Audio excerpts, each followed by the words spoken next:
pessoal, beleza? Professor Edson na área. Nessa aula de hoje nós vamos falar sobre a ética profissional. Nós saímos do arcabouço ético, onde a gente explicou o que é ética, o que é moral.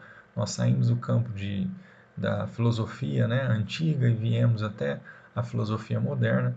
Agora nós vamos tentar relacionar a atividade ética às condutas profissionais. É o que nós, alguns pesquisadores, alguns professores também chamam de deontologia.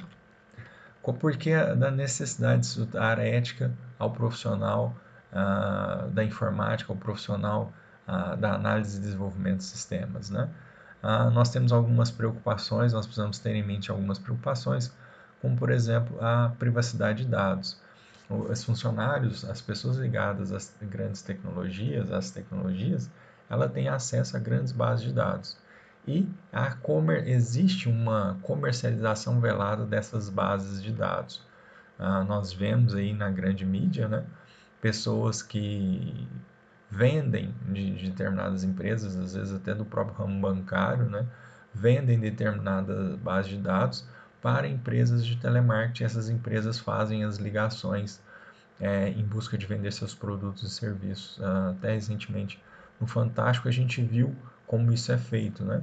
Tem um programa, um software que liga para essas pessoas que estão nessa base de dados. A partir do momento que aquela pessoa atendeu, aquela pessoa ela é vista como um potencial usuário, né? Um potencial cliente para as empresas de telemarketing. Então, é como se fosse uma pré-filtragem, uma pré-ligação para determinar quem são os possíveis clientes dessas redes de telemarketing. Isso é ilegal e sobre isso que nós vamos falar na aula de hoje. Nós também vamos falar sobre o roubo da identidade e, mais uma vez, quem sofre com isso são as pessoas que não têm um conhecimento sobre esse mundo da internet, e a gente vê isso também nas grandes mídias afetando os grupos dos aposentados. Quantas histórias a gente não ouve de aposentados que estão tendo empréstimos consignados em seus nomes e pagam por esses empréstimos, e na verdade não foram eles que fizeram, e esse dinheiro não foi sequer para contas deles, né? Então a gente tem que ficar atento com relação a esse roubo de identidade, essa falsificação digital e as fraudes. Sobre a internacionalidade, né, os crimes virtuais agora são sem fronteiras. É possível que um criminoso lá da América do Norte venha aplicar golpes aqui na América do Sul. Isso numa questão de segundos, isso não impede a fronteira internacional, né? A fronteira geográfica não impede que esses crimes aconteçam, justamente porque nós estamos utilizando os sistemas digitais, né? O ambiente digital também é uma preocupação. Nós estamos vivenciando discussões cada vez mais tóxicas, né? Discussões políticas, né? Nós estamos ouvindo questões como cyberbullying, como fake news nas redes sociais.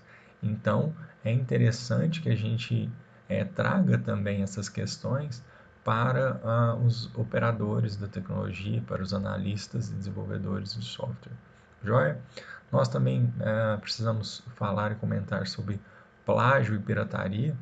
Plágio é quando a gente usa o que foi feito por uma terceira pessoa, por uma outra pessoa, o autor, sem fazer a devida referência. Isso acontece muito em pesquisa científica. Então eu vou utilizar um determinado pensamento e aí eu publico aquele pensamento em um artigo científico, em um trabalho de conclusão de curso, e não dou a devida referência ao autor que desenvolveu aquele pensamento da primeira vez, certo? Isso é plágio. E o que é pirataria?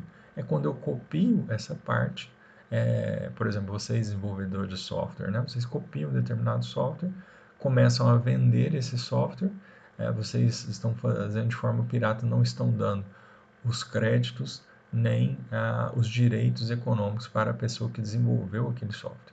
Então, é por isso que eu chamo a atenção para vocês a necessidade da ética profissional para o profissional do ODS. Nós também temos alguns riscos sociais, como pornografia, jogos de azar e os stalkings, né? Então, a gente tem que ficar atento que os crimes que antes eram cometidos no mundo físico, hoje eles estão vindo também para o mundo tecnológico.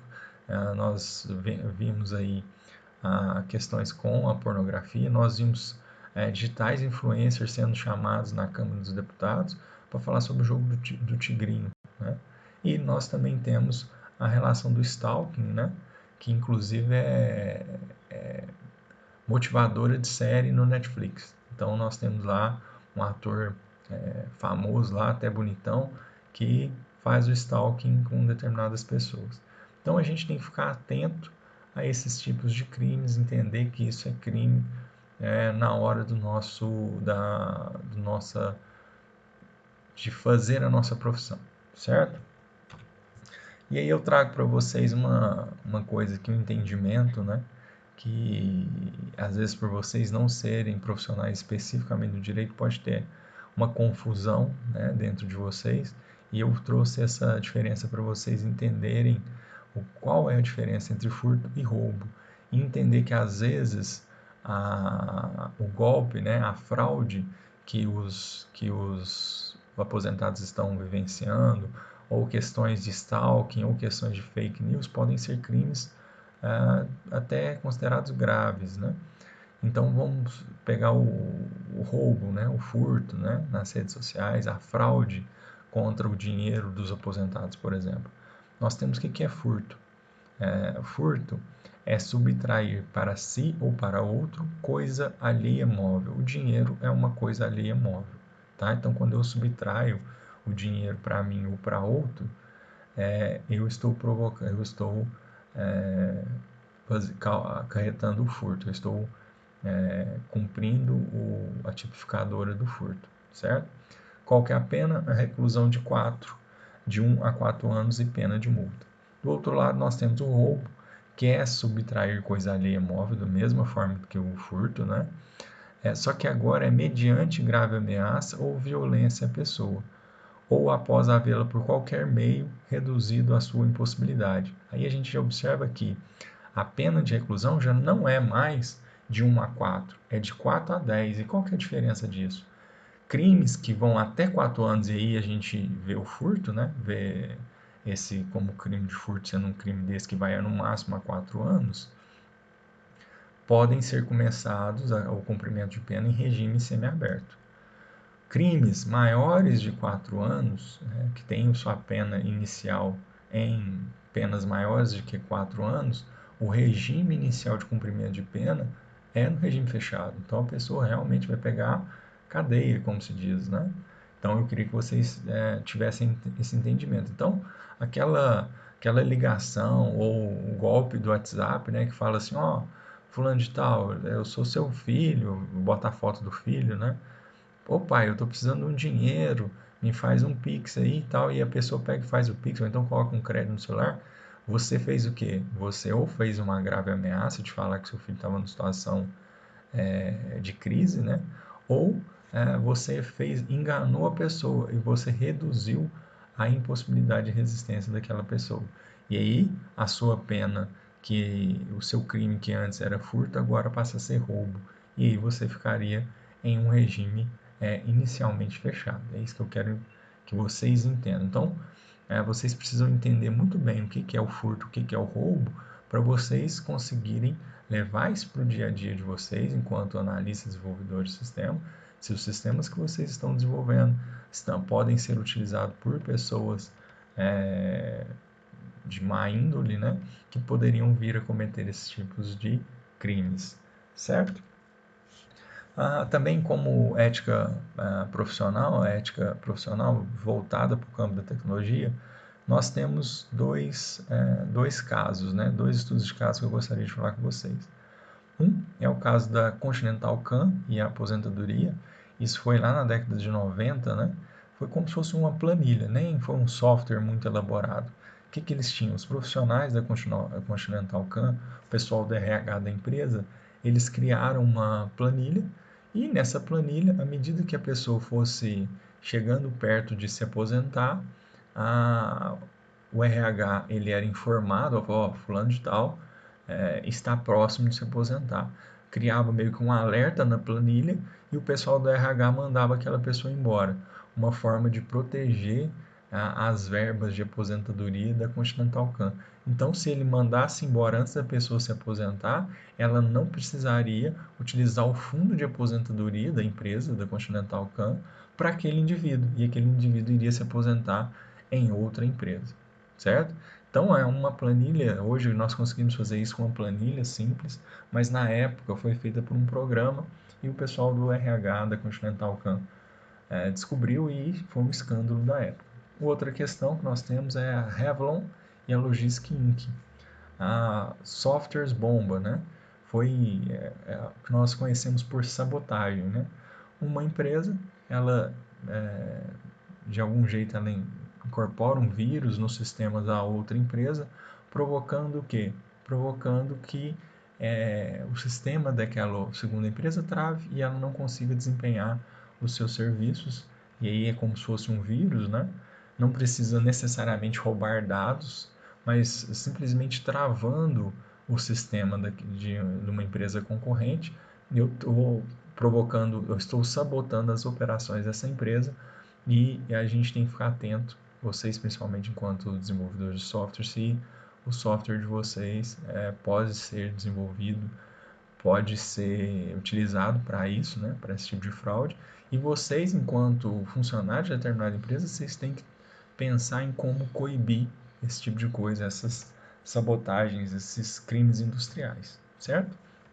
Pensando nisso, a gente chega meio que aos 10 mandamentos da ética na computação e eu queria falar com vocês sobre isso agora. Sobre os 10 mandamentos, né? Segundo o Brookings Institute de Washington, nos Estados Unidos, ele fez uma listagem de 10 mandamentos, como se fosse um mandamento cristão mesmo, que a gente ouve falar aí da Bíblia, certo? Primeiro deles, não utilizará o computador para prejudicar outras pessoas.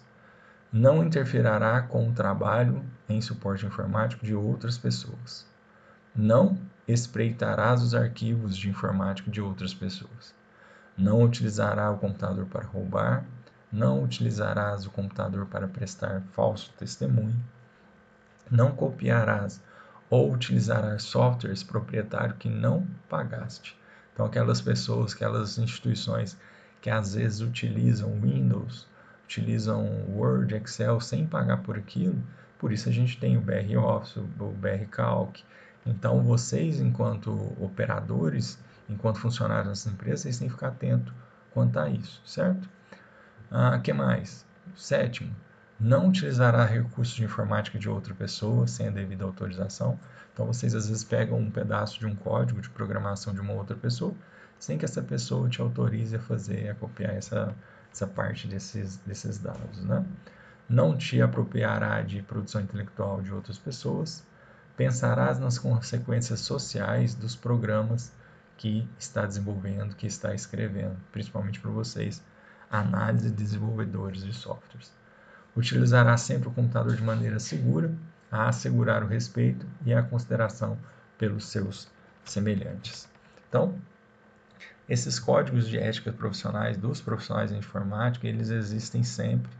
Aquele foi do Instituto, foi do Brookings Institute em Washington, nos Estados Unidos.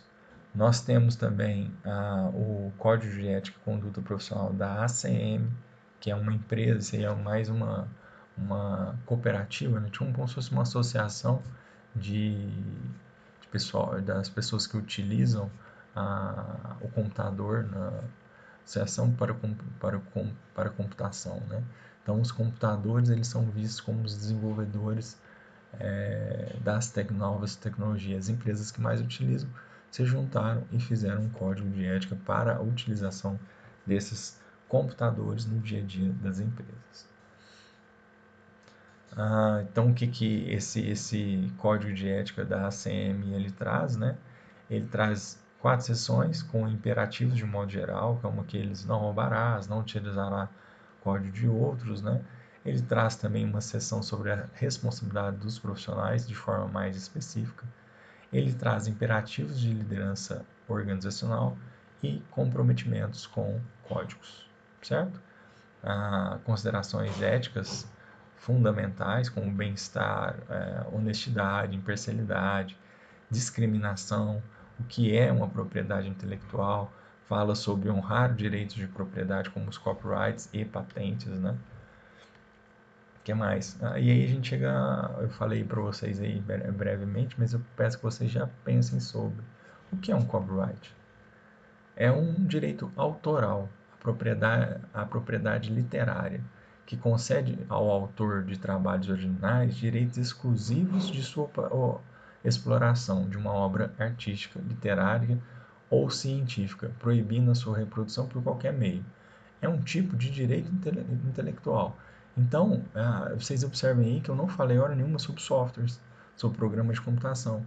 Só que quando eu não tenho essa ligação aos softwares, aos programas de computação, eu não tenho uma lei específica para eles, eu utilizo a lei que eu tenho.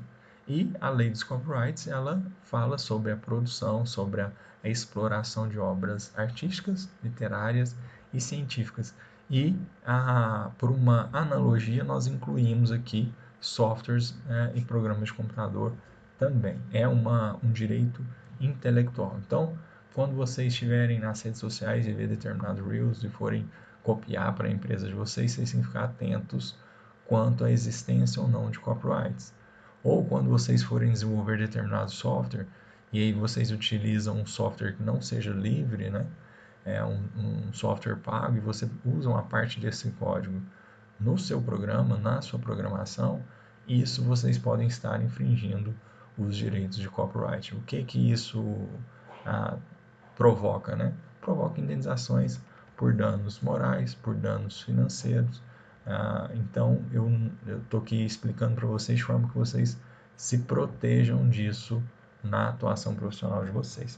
Deem crédito sempre quando vocês estiverem utilizando determinados trabalhos de outras pessoas, quando vocês forem utilizar parte de programas desenvolvidos por outras pessoas, peçam a solicitação para que isso não fique, e peçam essa autorização e guarde essa autorização de forma que vocês não venham a ser acionados judicialmente no futuro.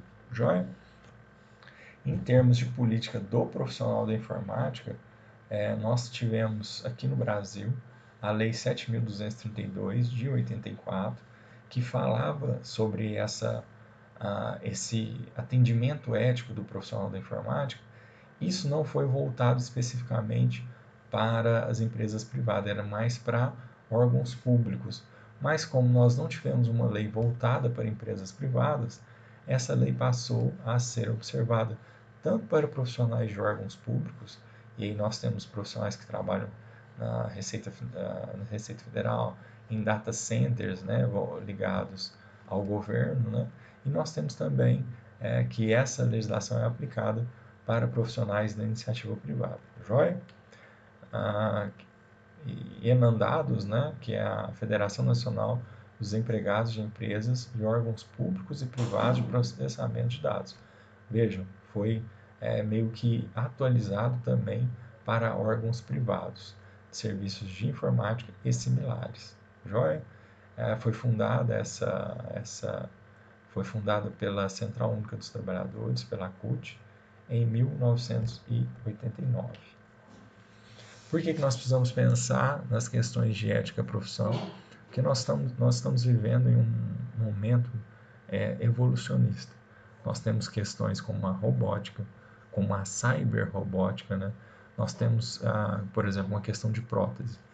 E aí essa prótese desenvolvida para aquelas pessoas que têm alguma enfermidade, que não consigam escovar um dente, não consigam pentear um cabelo, e aí essas próteses são desenvolvidas com essa, com essa, com essa funcionalidade.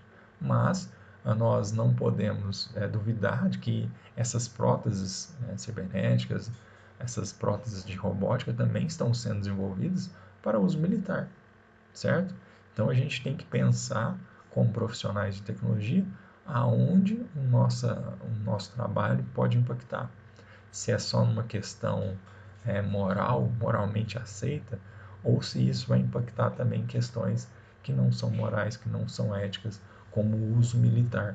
Então, por exemplo, drone, a gente vê a programação dos drones para fazer uma entrega de iFood, ótimo. E para entregar uma bomba nuclear? A gente já não vê com a mesma capacidade. Então, a gente tem que pensar sobre isso, joia? E aí eu vou fazer só um parênteses aqui para vocês.